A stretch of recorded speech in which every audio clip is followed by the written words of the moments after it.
Hey, good morning. Hey, I wanted to go over how to upload a new listing and how to get some of the information that you're going to need to upload that listing. So under Flex MLS, you're just going to go to Menu, go to Add Listing.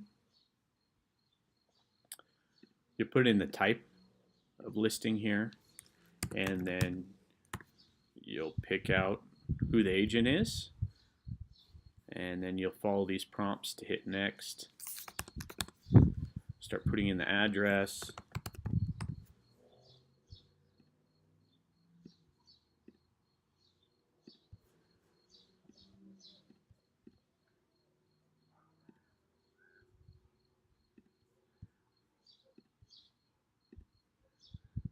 You hit populate tax data. If for some reason you can't find the tax data here, then reference the video that I did um,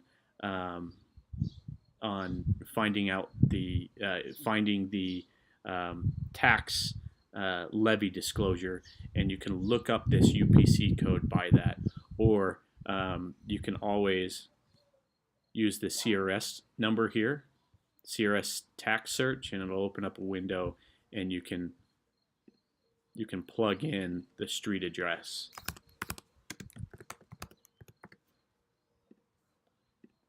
And it'll pull up the tax data for you.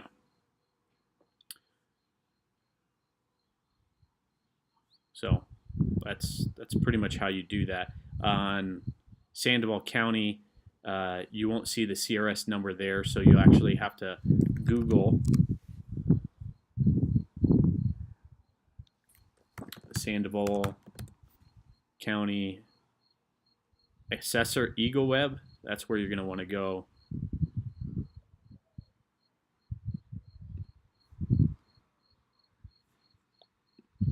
You'll need to go here anyway to print out that tax levy disclosure, so I'll just do that real quick, just so it's all in one place, because you're going to be uploading that.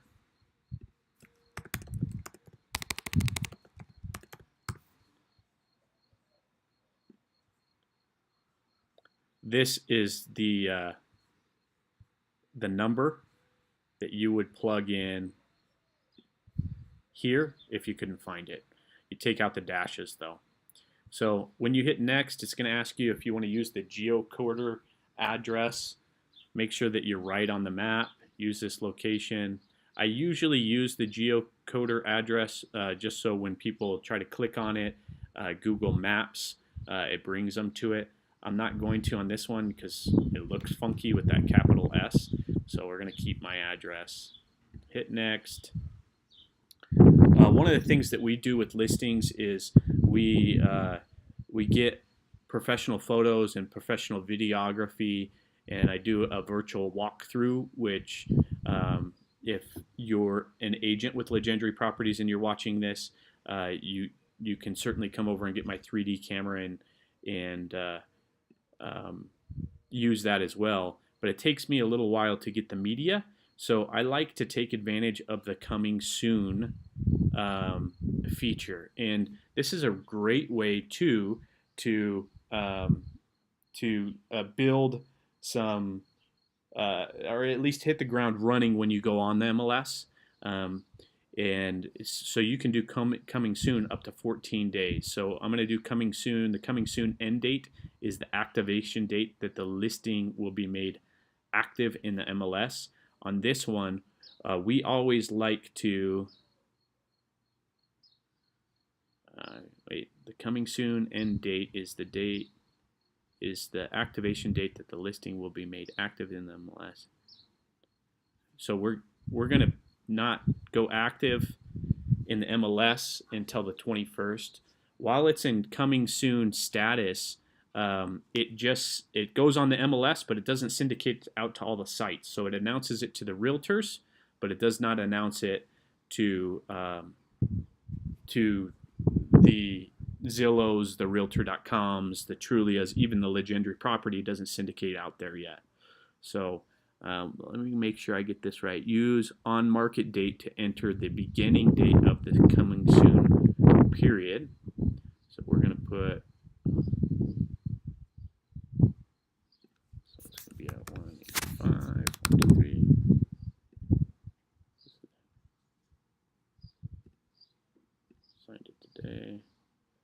Okay, use on market to enter the beginning date of the coming soon period. And I'm not even going to do the coming soon period to start until the 14th because I won't even have still photos then. And then here's your expiration date.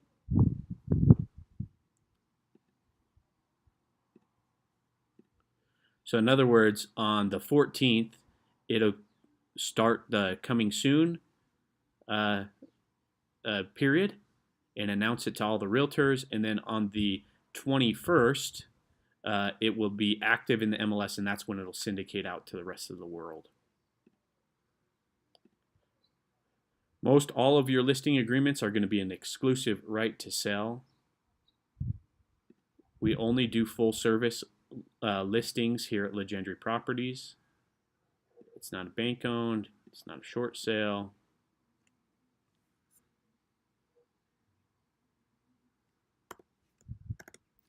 We're going to offer 3%.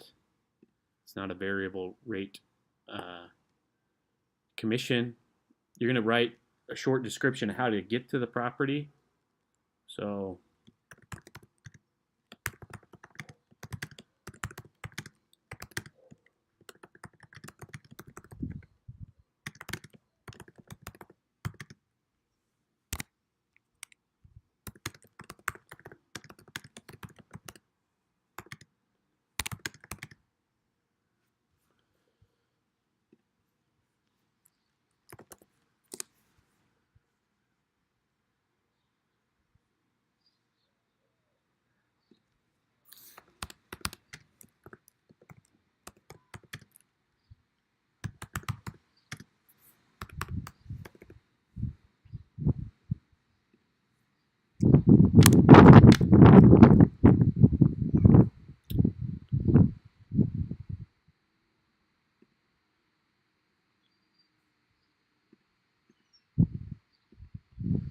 can't remember what road drive in off of.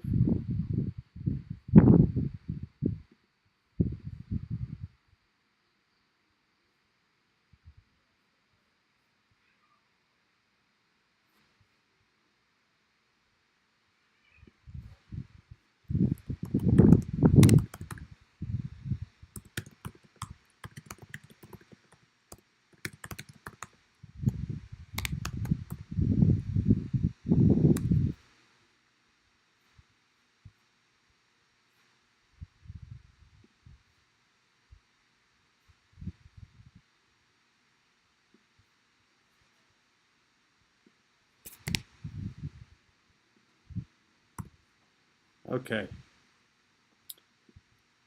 Is it attached? Attached is like a condo or a townhome.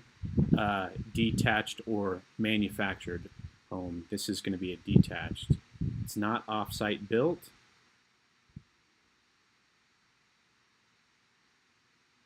So the UPC code is for condominium places. So no there. I don't remember if this has a fireplace or not.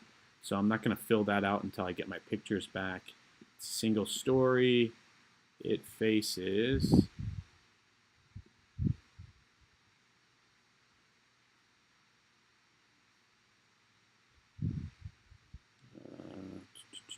it's going to be on that side of the road.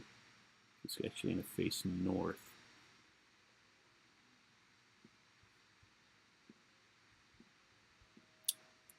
This one was built by D.R. Horton.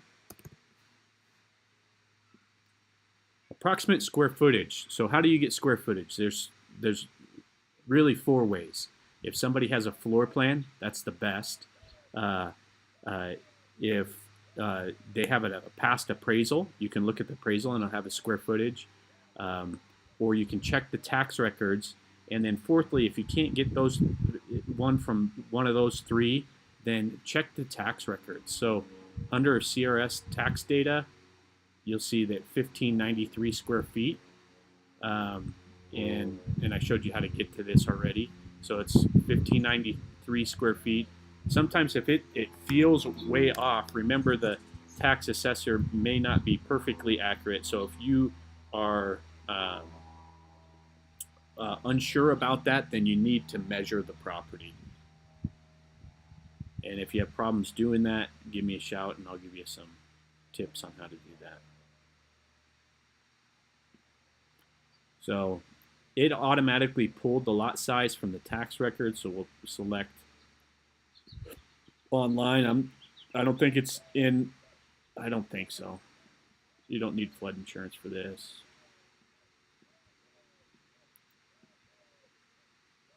And this is actually a 4-bedroom. So you can see that the tax data can be off, so always check that.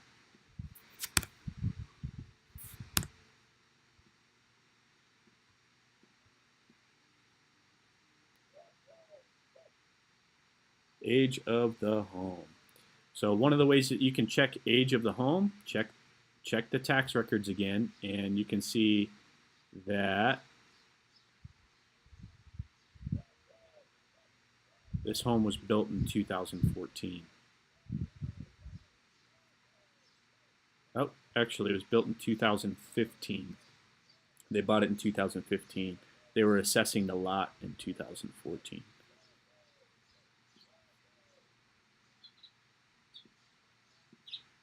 And it's already got it. Perfect. So that's going to be 1 to 3 years old.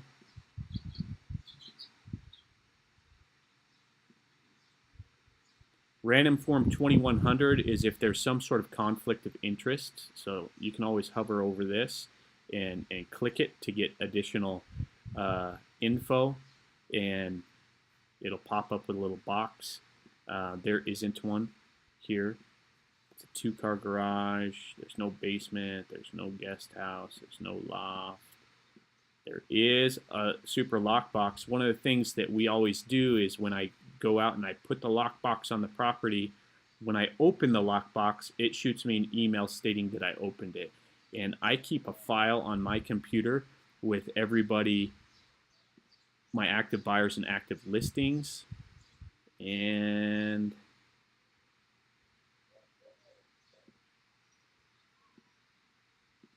let's see if I created them one yet.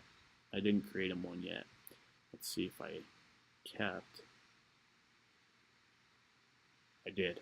Perfect. So it'll shoot you an email saying that somebody opened up your super lockbox. I always keep that email because in it, it's got the lockbox serial number, and that's mandatory to put in your listing here. So it'll save you time having to drive it out there again. So we tried to be kind of systematic about doing that and saving myself time after I had to do that 3 or 4 times. Okay, so it should bring in the legal description and the approximate taxes and everything. I don't know if it's got a tax exemption. It's not in a PID. We're good there. They're not an owner broker. And then this is where you would write the description for the home. Quite frankly, I don't like doing them, so I volunteer Valerie to do it for us. LOSO remarks. You want to schedule via showing time, title, open with Irene Leonard at Old Republic. This just gives the buyer's agent a heads up of who to put in the purchase agreement of who you want to use for title.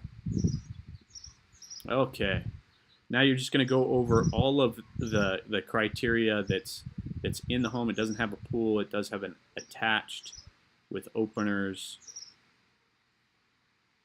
garage. Doesn't have a basement. Has no sunroom.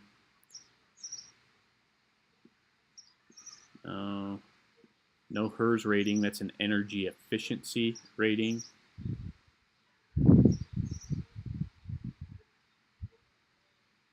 They have a service room. And then some questions I'll have for them is if it's gas and electric. So I'm not going to fill that out right now. So I'll text them with questions on laundry power, if it's gas or electric, or it has both hookups. There's no guardhouse. There's no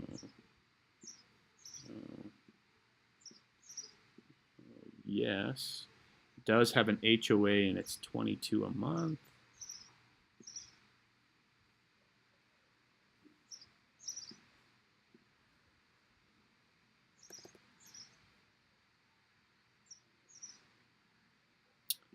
I believe the HOA takes care of anything. No alarm code, no gate.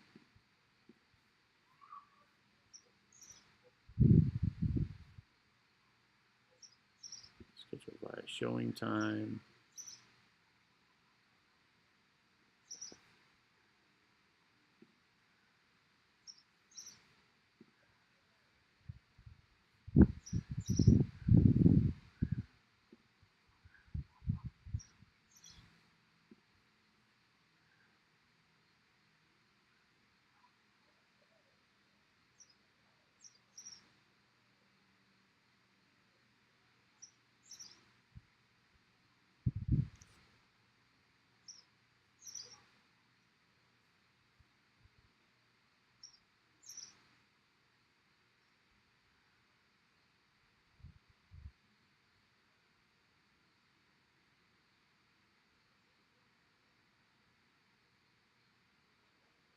And sometimes looking at the pictures will help you um, identify some of these things. So we'll come back in and make sure that we didn't miss anything after I look through the pictures.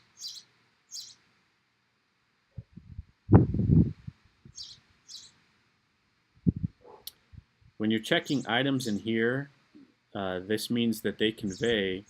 So just because it's got a washer and they want to take it, I'm not going to check washer. So you'll check washer and dryer hookups.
Okay, under financing considered, um, make sure that when you're checking things uh, that the home is in a condition that you can sell it that way. So, for instance, FHA loans have certain minimum lending requirements. So, if it's in a pretty bad condition, FHA and VA are a little bit more strict than conventional. If you have questions about that, you can always call Heath, the lender, and make sure that you can get those financing types. And that'll just save you a headache down the road if something comes in under an FHA loan and then it gets popped back because of an appraisal issue or something like that.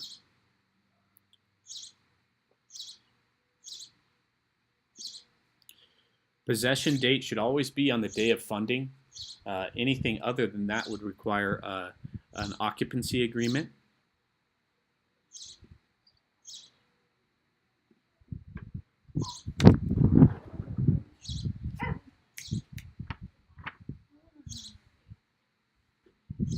Okay.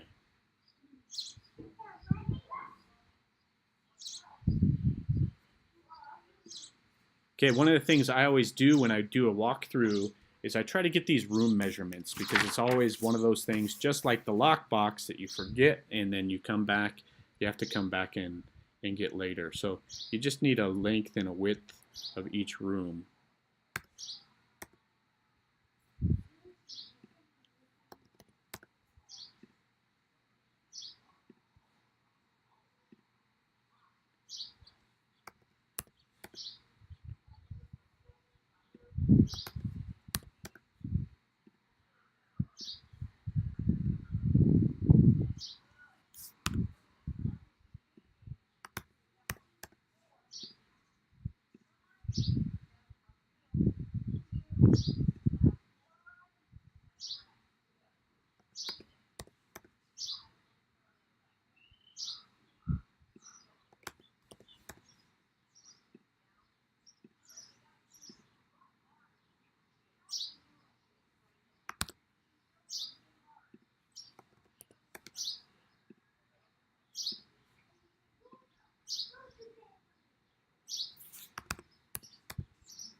Okay, we'll hit next. It's going to ask me if I want it to go to Zillow or Trulia and Realtor.com. I always let that happen. If the seller wants to opt out of anything, this is where it would happen. We'll go ahead and hit next. And then if I was to hit add listing right now, it would show me that I'm missing some stuff. So it shows 4 errors have been found. It's going to be northeast.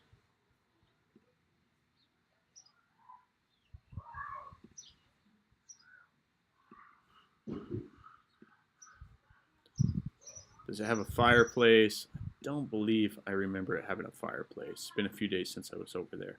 And then here's the laundry power and some of the exterior features. I'll wait until I get those pictures back so I can check. I'll text them about the laundry power.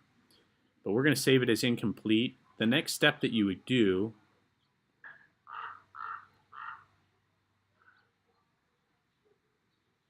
is this is where you would put up your photos, documents. Document section, things that you should always put in here is the seller's disclosure. If it's in a PID, you're going to want to put that PID paperwork in here, because the seller can't technically sign off on it until a PID disclosure happens. Same way with lead-based paint. Those are probably the 2 main ones, lead-based paint and PID. But then you're going to put your tax levy disclosure and HOA docs and all that stuff in there as well. For virtual tours, this is where we do our 3D tour, and we'll upload that after we shoot it. And then videos, we pay for that video walkthrough and that drone video, and that gets put in here too. What's cool about the video section now is they put the video as the second picture in the MLS. So oftentimes when it's sent out by the MLS, when you're clicking through to the second picture, you can actually play the video, and it's kind of cool that way too. But we're going to save it as incomplete right now, and then when I get back to it, to come back and finish it, I'll just go to change listings, and we will go to, no, it's not under change listings. So you go to my incomplete, and when I get that information, I'll plug it in here. It looks like there's 2. So anyhow, hope this helps.